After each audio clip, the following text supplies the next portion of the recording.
No matter what the headlines tell you, this inflation report today was not a good report. It is Tuesday, May the 12th, and this is Markets with Megan. If you like this podcast, you can subscribe.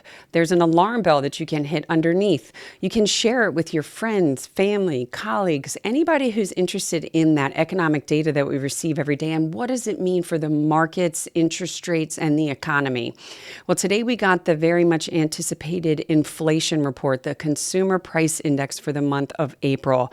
While it might have come in relatively in line with expectations, those expectations were not good. So let's just break this down.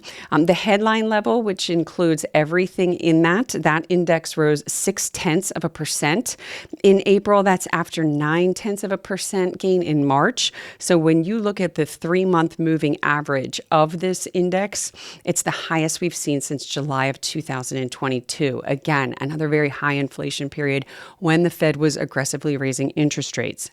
The core level, this strips out things like food, energy. This came in up 0.4. That was after a 0.2% in March. And at 0.4, that's the highest we've seen since January of 2025. Now, when we go into all of the individual components, obviously there was a lot of energy that had to do with this. That impacted the headline. When you look at energy commodity prices, they're up 5.6% for the month alone.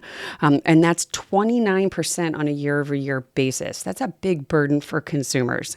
The service sector, this is where we spend the majority of our money. Think about healthcare services, financial services. That rose 0.6. That's the highest since January of 2024. And it's rising 3.4% on an annual basis. When you exclude energy, so you kind of get a super core here on the service side, that's rising 3.3% on a year-over-year basis. Housing, which some people had hoped we would see some relief in the CPI index, it makes up a significant portion of this index. We did not. Housing was up 0.7%. The owner's equivalent rent, which is a big portion of that housing, that rose 0.5%, and that's the highest since April 2023. Food prices also jumped after declining in March. And then we saw a big uptick in airline fares, and this most likely has to do with the increase in oil prices. They're up 2.8% in April alone, or 20% on a year-over-year basis. So looking at the year-over-year numbers, which is what the Fed talks about, we're looking at headline inflation rising 3.8% in April. The core is up 2.8%. You're going to hear that people are going to try and kind of maybe make some excuses for some of these sides about what's in this report, say that some of this is temporary.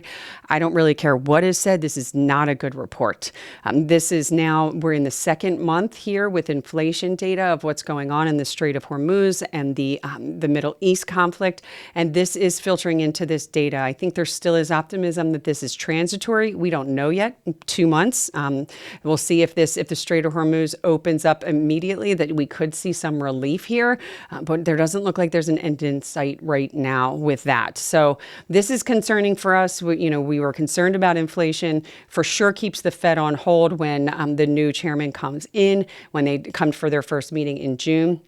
In fact, we don't think there's any changes at all to interest rates this year. We're getting very close to actually changing our call to an interest rate hike at the end of the year, especially if we get a third straight month of these inflation pressures.